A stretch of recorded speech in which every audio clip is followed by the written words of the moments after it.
सिंधु माथिरी ते तहक़ीक़ जे सिलसिले में आउं रुख सिंधी अवां सां मुख़ातिब आहियां।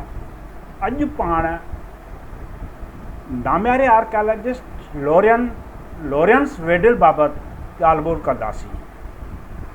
नाम्यारो आर्कियोलॉजिस्ट लॉरेंस वेडल इंडिया में बरतानवी फ़ौज जे तिब्बत वारे शूबे में लेफ्टिनेंट कर्नल हुयो।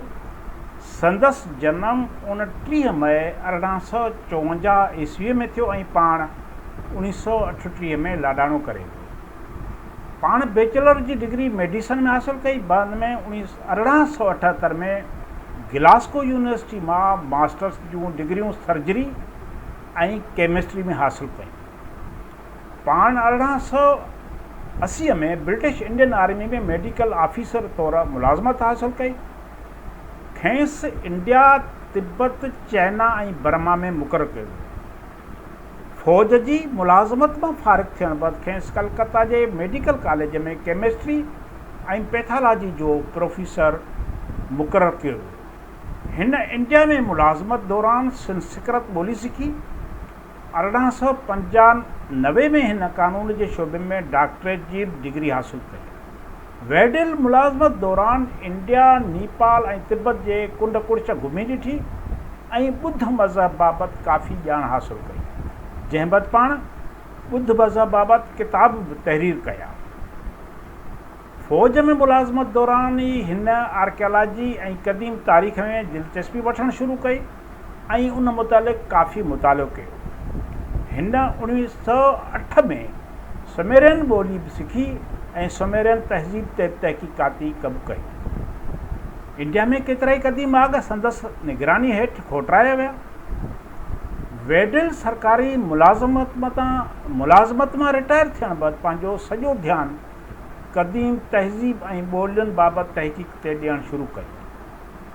लॉरेंस वेडल इंतिहाई तकरारी ऐं यूरोपियन नस्ली बरतरी में मुब्तला माहिर हुयो। हिन अधु दुनिया ते बरतानिया जे कब्ज़े खे जाइज़ करार ॾियण लाइ यूरोपियन जी नस्ली बरतरी जा मफ़रूज़ा क़ाइमु कया, जंहिंमें हिकु वॾो मफ़रूज़ो आर्यन जी नस्ली बरतरी जो जवाज़ पैदा करणु हुयो। हिन 1917 में आर्या नस्ल जी बरतरी बाबति लिखण जी शुरूआति कई, जंहिंमें हिन आर्यन खे दुनिया जे तहज़ीब जो ख़ालिक़ करार ॾिनो। हू आर्यन जे नामनिहाद नस्ली मतबराब जो बुनियादु विझंदड़ माहिरनि जे सिफ़ में शामिलु हुयो। हिन आर्यन जी नस्ली बरतरी खे जवाज़ फ़राहम करण लाइ ॿोलियुनि बाबति हिकु हथ ठोकियो। इंडो आर्यन ॿोलियुनि जो मफ़रूज़ो साम्हूं आयो, जंहिं बाबति हिन केतिरा ई किताब ऐं मक़ाला लिखिया ऐं पंहिंजे इन मफ़रूज़े खे वधि खां वधि फहिलायो।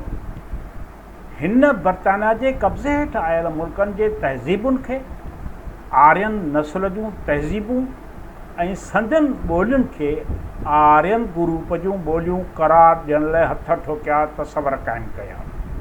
संदसि इन मफ़रूज़े मां बरतानिया जूं पुराणियूं बैठकूं अधु सदी गुज़रण बावजूदु जिद छॾाए न सघियूं आहिनि। वेडल ऐं संदसि हमख़्याल आर्कियोलॉजिस्टनि ॿोली ऐं लिखत जे माहिरनि इराक़, मिस्र ऐं सिंधु माथिरी जी तहज़ीबुनि, ॿोलियुनि ऐं लिखतुनि बाबति जेकी बि तहक़ीक़ी नतीजा साम्हूं हूंदा, उन्हनि में हिननि पंहिंजे बैठकी यूरोपी आर्यन वारे तसवर खे हथी ॾियण जी कोशिशि कई। बदकिस्मती सां बैठकी मुल्कनि मंझि तइलीम इन सतह ते न पहुती हुई जो उतां जा माण्हू इन्हनि मफ़रूज़नि खे थॾे ते ई रद्द कनि, जंहिंजो नतीजो इहो निकितो त बैठकी मुल्कनि में बि संदनि इन कब्ज़ेगिरी वारी तसवर खे न फ़क़ति क़बूलु कयो वियो, पर केतिरे वक़्त ताईं उन मां जान आजी कराए न सघिया। इन दौर में यूरोपी नस्ल परस्त माहिरनि तरफ़ां क़ाइमु कयल मफ़रूज़ा हितां जे माण्हुनि सां अॼु ताईं ॾोर वांगुरु चुटियल आहिनि। वेडल न फ़क़ति सिंधु माथिरी ते आर्यन जे हमले वारे मफ़रूज़ खे सख़्त बख़्शी, पर उन खां अॻु इराक़ जे सुमेरियन तहज़ीब खे बि आर्यन जी तहज़ीब करार ॾिनो। साॻी तरह मिस्र जी तहज़ीब खे बि यूनान ऐं रूम जे माण्हुनि जो कारनामो करार ॾियण खां वसा न घटाए। वेडिल 1925 में सिंधु लिखत खे बि सम्झण ऐं पढ़ण जी दावा कई ऐं इहो नतीजो कढियो त हड़ापा ऐं मोहनजोदड़ो मां मिलियल लिखतूं इराक़ जे सुमेरियन तहज़ीब जूं आहिनि, जिन खे संदसि इन्हनि नतीजनि खे बाद जे माहिरनि रद्द करे छॾियो। महिरबानी।